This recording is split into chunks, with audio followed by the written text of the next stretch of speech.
Друзья, всем привет! Это канал Фактограф, и сегодня мы поговорим о самых странных напитках, которые способны удивить даже самых искушенных гурманов. От экзотических смесей до необычных ингредиентов. В этом видео мы расскажем о самых удивительных напитках, которые могут вызвать у вас как восторг, так и недоумение. Представьте себе, в одной стране люди наслаждаются напитком из мышей, в другой пьют вино из змей, в третьей выпивают виски, сделанное на основе человеческой мочи. А как насчет освежающего коктейля из кобыльего молока или газировки из птичьих гнезд? Да, это не шутка. Мы собрали для вас самые необычные рецепты и истории о самых странных напитках. Приготовьтесь к увлекательному путешествию по миру вкусов и традиций, где каждый глоток – это маленькое приключение. Но перед этим не забудьте подписаться на наш канал и нажать на колокольчик, чтобы не пропустить новые видео. А теперь давайте вместе попробуем самые странные напитки. Змеиное вино. Это не просто метафорическое название вина, а настоящий алкогольный напиток, который производят за счет помещения змеи в рисовое вино или спирт. Кроме того, в змеиное вино добавляют различные ароматические травы, цветы, тропические фрукты и даже представители животного мира – морских коньков, ящериц, скорпионов, черепах. Все для улучшения вкуса и полезности данного напитка. Да, оказывается, змеиное вино с давних времен рассматривается как важнейший лечебный препарат, который, согласно традиционной китайской медицине, способен активизировать жизнедеятельность организма. Обычно для создания подобного вина используют ядовитых змей. И не ради мяса, а из-за их привкуса, запаха и яда, растворенного в алкоголе. Этанол денатурирует змеиный яд, и таким образом яд становится безопасным. Первое упоминание об употреблении столь необычного напитка относится к Китаю времен династии Чжоу. И по сей день змеиное вино распространено в Китае, Вьетнаме и по всей Юго-Восточной Азии. Какой напиток лучше всего утоляет жажду в условиях 40-градусной жары? Квас, минеральная вода, а может быть кумыс с его специфическим вкусом. Кумыс – это традиционный напиток кочевых народов, который отлично освежает и утоляет голод. Главным ингредиентом является лошадь, то есть кобылье молоко. В молоко добавляют специальные закваски, и в результате ферментации получается этот уникальный напиток. По вкусу может быть кисловатым, с горчинкой или сладковатым. Все зависит от места, где паслась лошадь и чем питалась, а также от зрелости кумыса. Кроме того, в зависимости от закваски, длительности и условий кумыс получается разным. Бывает весьма крепкий, с повышенным содержанием спирта, который может опьянять, а бывает, наоборот, слабо заквашенный. Первыми кумыс начали готовить кочевые племена Средней Азии и Монголии еще до нашей эры, а секрет приготовления этого целебного напитка хранили в строгой тайне. Сегодня кумыс очень популярен в Казахстане, Киргизии, Узбекистане, Таджикистане, Монголии и Башкирии. Напиток из птичьего гнезда. Наверняка вы слышали, что съедобные гнезда саланганов очень популярны в китайской культуре. Суп с такого деликатеса стоит очень дорого. Однако китайцы не остановились на экзотическом супе из птичьих гнезд и решили приготовить еще и газированный напиток из слюны птиц, которую они используют для прикрепления гнезд к стенам пещер. Исследователи установили, что напиток с добавлением экстракта из этих гнезд снижает артериальное давление, помогает поддерживать стабильный уровень глюкозы в крови после приема пищи и дарит чувство сытости. Однако заполучить основной ингредиент – слюну из гнезд птиц, которые гнездятся на отвесных скалах, крайне непросто. Соответственно, цена этого напитка, приготовленного на основе содовой, весьма высока.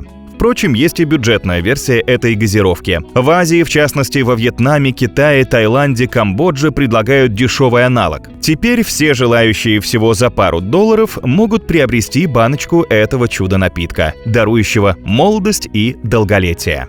Чича. Распространенный в Перу и некоторых других странах Латинской Америки напиток, своего рода пиво, сделанное на основе кукурузы, маниока или плодов персиковой пальмы. Содержание алкоголя в чиче колеблется от 1 до 6 градусов. Казалось бы, что тут особенного? Но ключевой элемент чичи – слюна. Процесс приготовления выглядит так. Сухие зерна желтой или пурпурной сахарной кукурузы жуют женщины, после чего получившуюся массу заливают водой, и оставляют для брожения до достижения нужной крепости. Согласен, на взгляд современного горожанина это выглядит ужасно. Однако на протяжении тысячи лет, еще со времен империи инков, этот напиток пользуется спросом. И сегодня чича никуда не делась и продолжает оставаться популярным напитком в Южной Америке. Вы можете отведать чичу в любом городе Боливии, Перу, Эквадора, Колумбии и Коста-Рики. Производство не лицензировано, напиток готовят обычные домохозяйки в своих двориках. Местные власти даже запрещали чичу, так как высок риск приобрести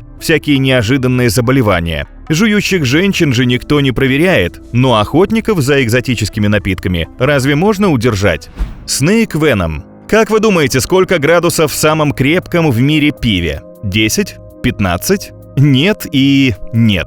Берите гораздо выше. Перед вами пиво, которое намного крепче водки. Snake Venom от Brewmeister с крепостью 67,5 градусов. Его производит компания Brewmeister на домашней пивоварне в Шотландии. Как же шотландцам удалось сделать такое крепкое пиво? При изготовлении используются самые обычные ингредиенты – вода, солод, хмель и дрожжи. Но дрожжи берутся двух видов – пивные и те, которые применяют при производстве шампанского. Кроме того, такая крепость, как рассказывают производители, достигается в процессе дробного замораживания. Пивовар охлаждает пиво до нулевой температуры и ждет, когда напиток замерзнет. После этого мастер удаляет лед, а незамерзшую часть оставляет, добиваясь нужной крепости. Бутылка выпускается объемом 0,33 литра, и производитель рекомендует пить не больше 35 мл за раз. Стоимость бутылки составляет примерно $100. В принципе, можно взять разок на пробу.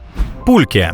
Чтобы попробовать напиток пульке, вам как минимум придется ехать в Мексику. Ведь найти настоящие пульки за пределами исторической родины невозможно, поскольку никто пока не придумал, как его перевозить, чтобы не испортить. Пульки – вязкий алкогольный напиток, цветом напоминающий обезжиренный кефир. Он имеет молочно-белый цвет, вязкую консистенцию и кисловатый дрожжевой привкус. Крепость от 2 до 9 градусов. Пульки производят из сока некоторых видов агавы. Процесс достаточно долгий и трудоемкий. С агавы срезают почку, а из образовавшегося на растении отверстия на протяжении 4-6 месяцев собирают сладкий сок. Одна агава дает до 1000 литров сока. Процесс ферментации начинается непосредственно внутри растения. Затем собранный сок на 7-14 дней отправляют в огромные дубовые или пластиковые бочки объемом до 1000 литров. После этого пульки можно пить. Однако срок хранения готового напитка очень невелик. Капризный сок агавы быстро скисает, поэтому его не экспортируют. Максимум, куда его могут завезти непосредственно в бочках, это мексиканские бары.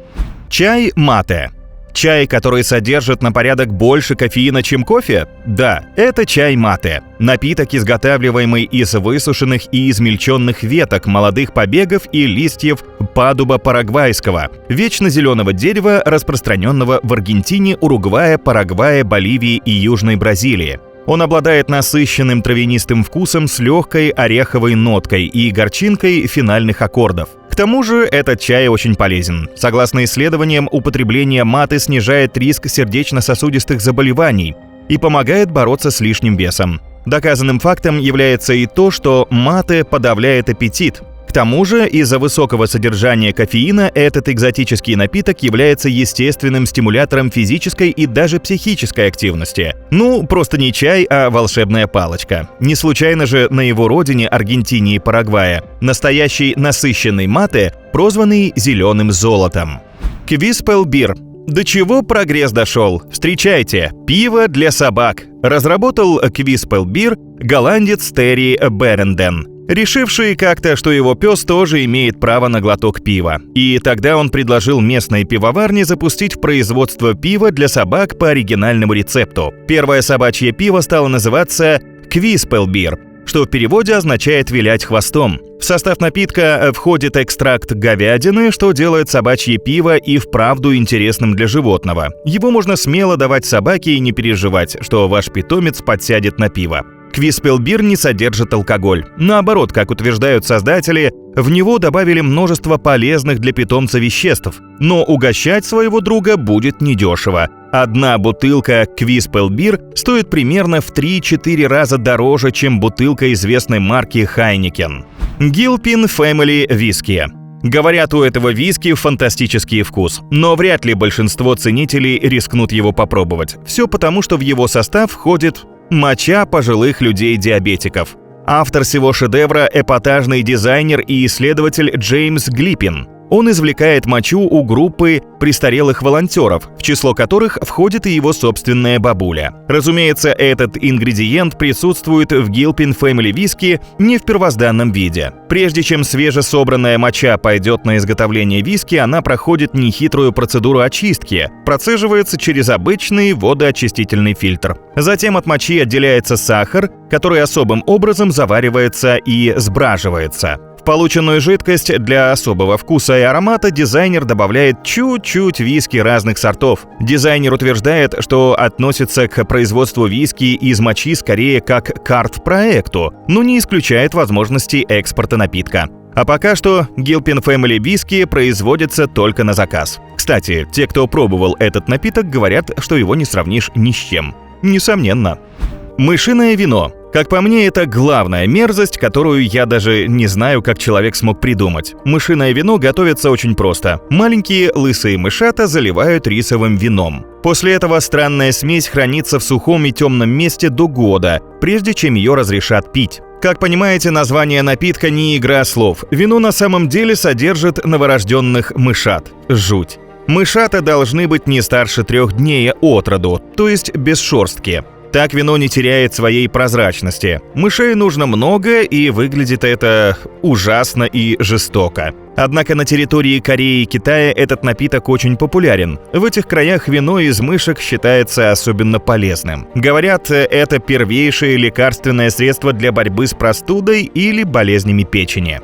Это была десятка самых странных напитков. Друзья, а вы бы рискнули попробовать один из них? Если да, то пишите в комментариях какой. А на этом у нас все. Спасибо вам за просмотр.